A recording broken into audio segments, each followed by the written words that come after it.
These were the alternatives of which he spoke. Athens, 399 BC. The philosopher Socrates has been condemned, and his execution has just taken place. Friends of Socrates discuss his death. We were all there. The guard, who was sympathetic, released him from his chains. I have never seen him calmer. He tried to probe the nature of death and immortality with us. But I felt that even he, with all the power of his mind, could not illuminate that darkness. And then Crito abruptly asked, "What way shall we bury you?" And he answered, "In any way you like. But hold me and make sure I don't run away. I cannot make Crito believe I'm the same Socrates who's been conversing with you. He thinks I'm already the other Socrates you'll soon see, a dead body. And he asks, how shall we bury you?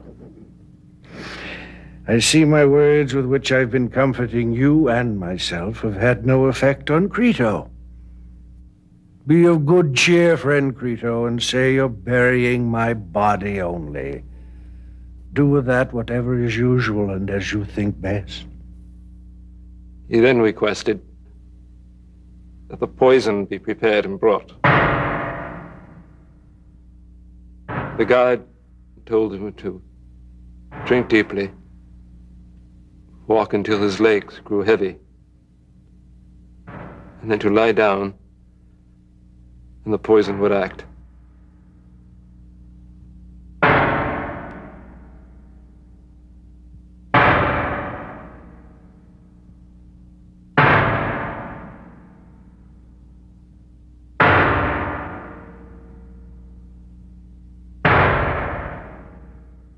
Such was the end of our friend. Of all men I have known, he was the wisest, the most just, and the best. Why was a man like Socrates put to death? At his trial, these were the charges that were brought against him.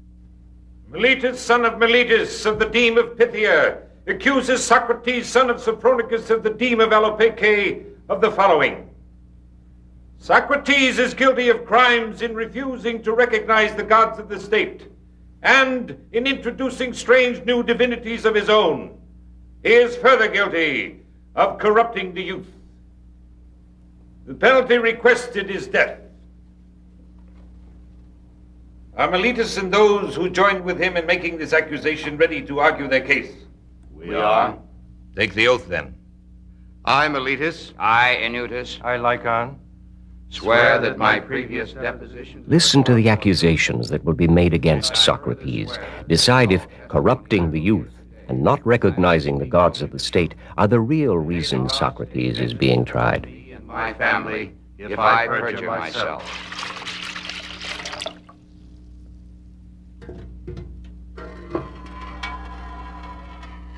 Look also for parallels between this situation and the political and social confrontations that are occurring today. I wish to sketch for you a picture of the sorry times that we have been through. You 501 citizen jurors of Athens, who will decide the fate of this man Socrates. Is there one of you who does not remember Athens when Athens had wealth, power, empire? Our navy dominated the Aegean. The trade of nations was stored in our warehouses. Great walls surrounded our city and its ports. Magnificent temples were built. Genius flourished in every art. The whole world looked to us for leadership. But what has befallen us? Our long walls destroyed, our olive trees burned, our trade ended, our treasury emptied, our navy lost, our empire gone, tens of thousands of our citizens dead. And who, more than any other man, was responsible for these disasters? Who was it? Alcibiades, with his mad schemes, his desecrations, his arrogance. And who was the teacher of this traitor Alcibiades? By whom was he guided? Socrates! Yes, Socrates! After we were overcome by the Spartans, their leader, Lysander, may the gods curse the very syllables of his name, set up a government here. Surely most of you have reason to remember this government. It was called the Council of 30, was it not?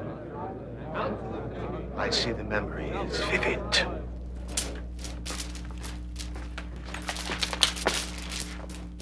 You are Paeonius, are you not? You are Paeonius! Answer! Yes. Paeonius. I've been told by a very creditable source that you spoke out in the marketplace. Was it not the marketplace? Yes, the marketplace. Against us. No. Praised the late discredited and corrupt democracy and spoke out against us, your lawful government. My family. They will get a pension. Your warehouses will be taken over by the state. We are very busy. Other cases must be heard today. Critias and Charmides, a pair we all have cause to remember well. 1,500 put to death, 5,000 exiled. And whose disciples were they by their own admission? Whose? Socrates again. Behind disasters, traitors, tyrants, Socrates. And this man who sits alongside me on this platform, this man of courage and probity and Eutychus, overthrew the Council of 30, restored democracy, and declared an amnesty to bridge the differences that separated Athenians. Because of this peace declared by Eutychus, those like Socrates will go unpunished for their political crimes. I accuse him of no political offenses. I only wish to remind you of what has happened and of what might happen again.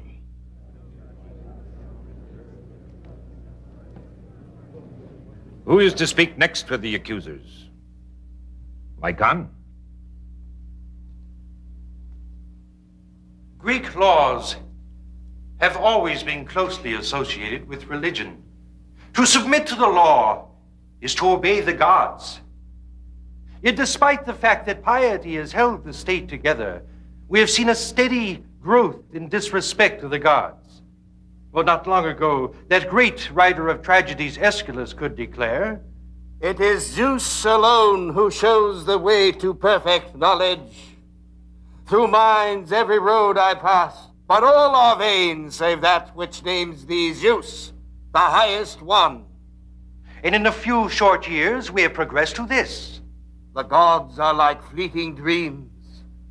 Faith in oracles is foolish. The writer of these impious words is here today. Euripides, disciple of... Indeed, Socrates. And among those prosecuted for blasphemy, there was the philosopher Anaxagoras, who contended that the sun was a red-hot stone and the moon was made of earth. Whereas, as we all know, they are really traditional Athenian deities. And who was it who studied with Anaxagoras? Socrates again. Oh, and there was Protagoras, who contended that man, not the gods, is the measure of all things. And who professed admiration for Protagoras? Socrates. You might recall that Protagoras was a sophist, one of that accursed crew of so-called philosophers, usually foreigners, who could speak learnedly on a subject whether they knew anything about it or not, who for money could teach you to make the worst side of an argument appear the better, so you could get ahead. Always arguing and questioning, these sophists destroyed men's faith in the old truths and made our young people clever, but not wise.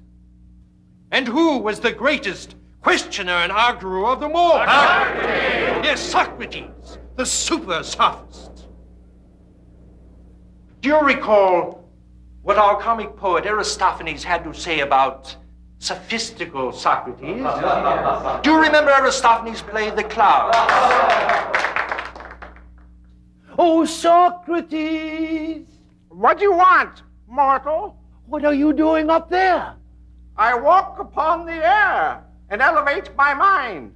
Only up here, dangling my vast intellect in the heavens, can I scientifically perceive the secrets of the universe. By Zeus, what marvelous words! Zeus? Did I hear you say Zeus? Are you mad, sir? There is no Zeus. No Zeus? Then who makes it rain?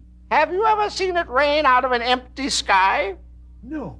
But when there are clouds, it rains? Yes. Therefore, sir, it is the clouds that cause rain, not Zeus. Powerfully argued. But what about thunder? Surely the gods cause thunder. Reflect, sir. When you gorge yourself on your wife's stew, does not your belly rumble? True. Think of the rumble your tiny stomach makes. Then think of the sound the boundless clouds can produce when they have indigestion. Oh, sacred and wondrous thoughts! Teach me to reason like you, O Socrates, and success will be mine. A satire, to be sure, but scarcely more ridiculous than the man himself. With his bare feet, his dirty cloaks, his poverty, and his endless questioning, and his anti-democratic tendencies.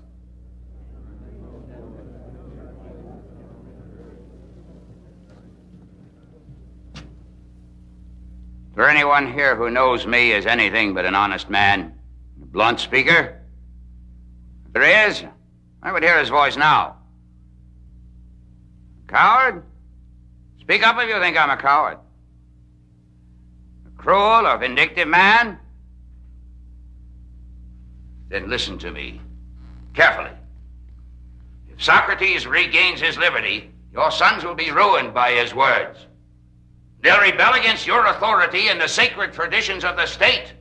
I say this because this is exactly what happened to my own son. Where are you going, boy? Where am I going? To buy fish. Where are you going to buy fish? To the fish market, by the Great Quay. If you're going to buy vegetables, where would you go? To Client's stand, in the market near the Agora. And meat? To the same marketplace. And where would you go to find wise and noble men? Huh? Follow me and be taught. From that moment, my son was no longer mine, but his. Socrates, however, is not interested in leading the youth to wisdom, but in demonstrating that no one except himself is wise. My son now criticizes everyone, even our great men of earlier times. And what is galling to me is that Socrates teaches this disrespect, yet he himself refuses to take part in public affairs. He does nothing but confuse and disrupt. No Spartan spy has been as dangerous as Socrates. He's destroyed the morality of our forefathers. Athens has been torn by war and tyranny. Our democracy has just been restored. Our city has the right, it has the duty to destroy such as he. Don't be misled by his glib words, his philosopher's eloquence. He will try to make... Just one more word. If you frustrate the state in the vengeance it is due it for the transgressions of this evil old man, the crime will fall on your own heads. The vengeance of the gods will be on you.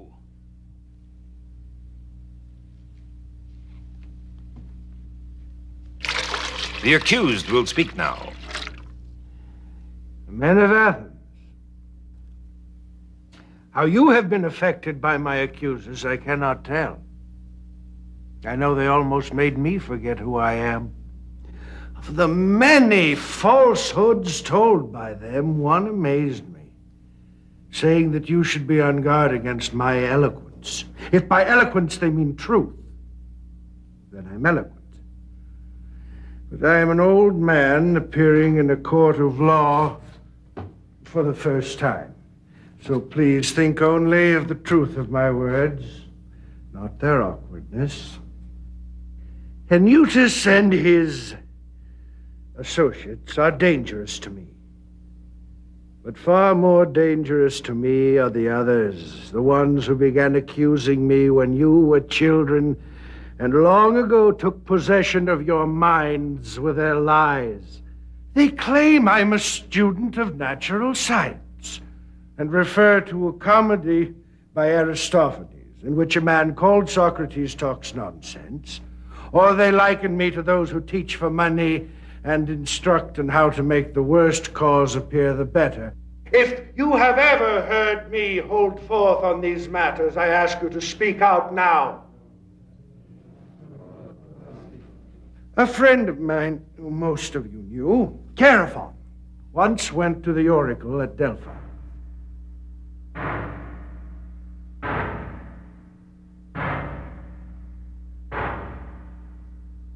Pythian prophetess, who speaks with the tongue of Apollo, is any man wiser than Socrates?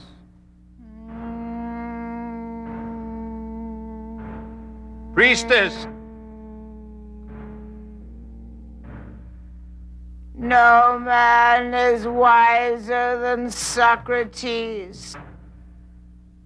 No man is wiser than Socrates. No man is wiser than Socrates. When I heard that, I asked myself, what can the god mean? For I know I have no wisdom, yet can gods lie? I thought, if I can find a man wiser than myself, surely no great task, then the oracle is mistaken. So I went to a politician with a reputation for wisdom. But when I spoke with him, I could not help thinking that he wasn't really wise at all, no matter what people said. I tried to explain that to him, but he became irritated with me.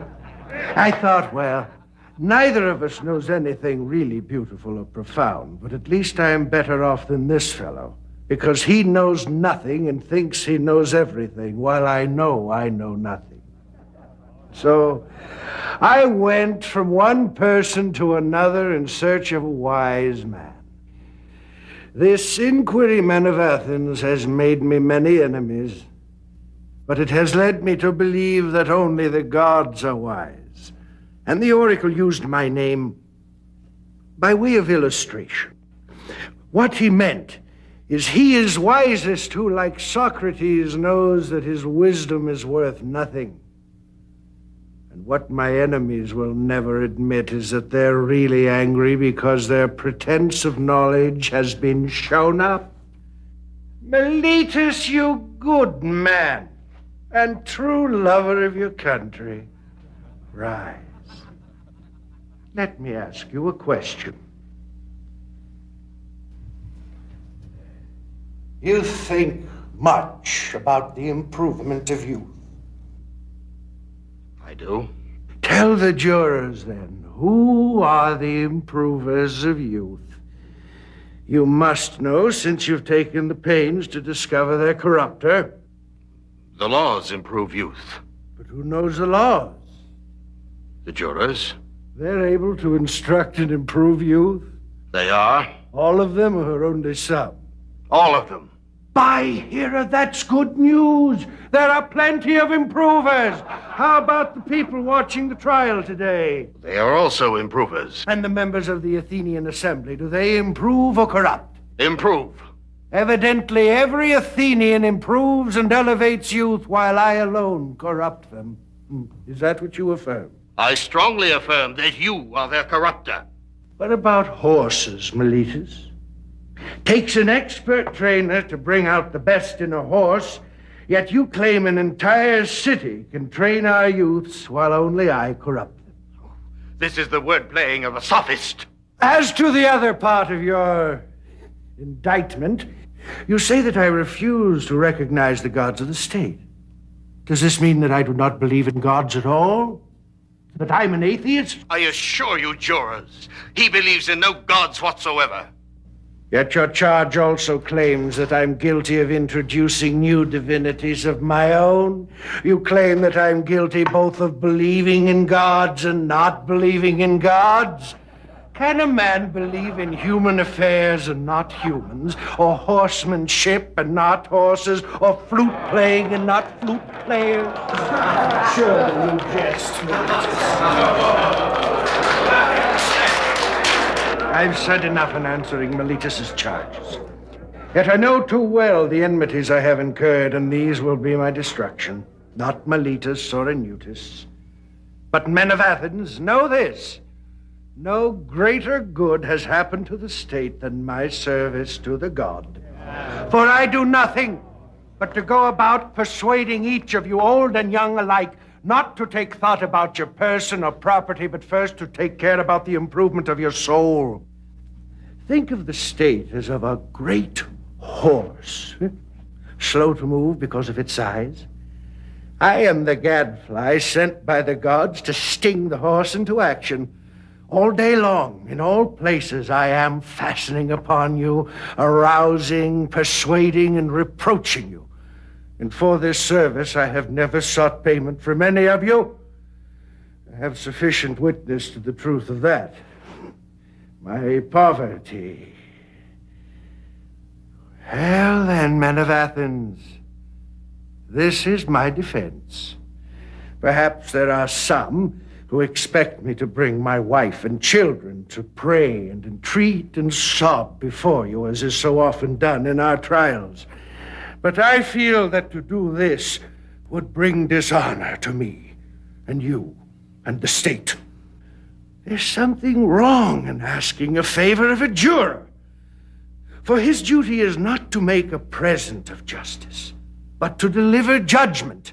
And this judgment is to be given not according to his pleasure, but according to the law. And so, to you and to the gods, I commit my cause to be determined by you as is best for me and for you. This is the time to cast your vote for guilt or acquittal. For those serving for the first time, the pierced disc stands for guilt. The solid one for innocence. A simple majority of the 501 votes cast is sufficient for conviction or acquittal. We will begin the vote now.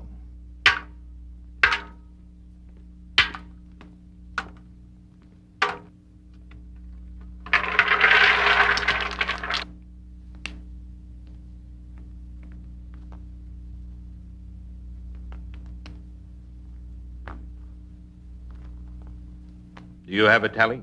I do. Do you swear it is true and accurate? I so swear. What is the count? Against Socrates, 263. For Socrates, 234. 4 abstentions. Socrates, son of Sophronicus, you stand convicted. The vote is available for inspection. The penalty requested is death. At this time, the convicted has the opportunity to suggest an alternate penalty. The actual penalty will be determined by another vote. There are many reasons, men of Athens, why I am not grieved at the vote. I expected it. I am surprised it was so close. Had about 30 votes gone over to the other side, I would have been acquitted. My accusers propose death as a penalty. And what shall I propose, men of Athens? What would be a suitable return to a poor man who is your benefactor and who desires leisure so that he can instruct you? There can be no reward more fitting than meals and a pension, a reward he deserves far more than the citizen who's won a chariot race at the Olympiad. Perhaps you think I'm defying you in what I say? This is not so. I speak thus because I'm convinced that I've never intentionally harmed anyone. Why should I then suggest a penalty that would harm me? What shall I say? Imprisonment? Why should I languish in prison? A fine. I would still have to lie in prison because I have no money. Exile. I would be blinded by love of life if I expected that when you, my fellow citizens, cannot stand my words, that strangers would be likely to endure them. There are some who will say, yes, Socrates, but can't you hold your tongue? Then you could go to a foreign city and no one would interfere with you. I'll have trouble making you understand my answer to this. For if I tell you that to hold my tongue would be disobedience to the gods, you wouldn't believe I'm serious. And if I tell you that daily conversation about virtue and the other things I talk about is a great benefit to mankind, you'd be still less likely to believe me. And if I declare that the unexamined life is not worth living, then you would certainly laugh. Yet what I say is so. I'm not accustomed to the thought that I deserve punishment. However, I will propose a fine in proportion to my lack of money. I can afford 1 mina. Therefore, I propose that amount. 30 minae! 30 minae! My friends here, Plato, Crito, Critobulus, and Apollodorus, ask me to say 30 minae, and they will guarantee the money. 30 minae! You will now vote on the penalty. The accusers ask for death. The convicted, if I interpret him correctly, requests a fine of 30 minae, for which his friends will stand surety.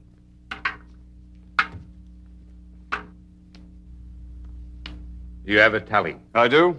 Do you swear it is true and accurate? I swear. What is the count? For death, 340. For the fine, 160. 1 abstention. The vote is available for inspection. Socrates, son of Sophronicus, the penalty for the crimes of which you stand convicted is death. And so the hour of departure has come, and we go our separate ways. I to die and you to live. Which is better? God alone knows. Before his death, friends of Socrates offered to bribe his gods so he could escape. Socrates answered, Imagine I am about to flee, and the laws come to me and say, tell us, Socrates, what you are doing. Do you imagine a state can exist in which the decisions of law have no power, but are set aside and trampled by individuals? Perhaps I would answer, yes, but the state has injured me and given an unjust sentence.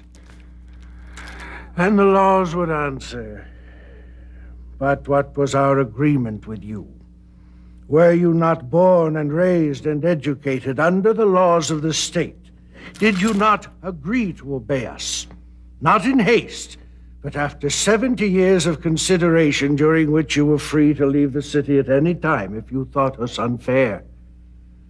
Because we think it right to destroy you, do you think you have the right to destroy us? Do you agree? Do you think Socrates should have stayed and died? What relevance do you feel Socrates' ideas have for us today?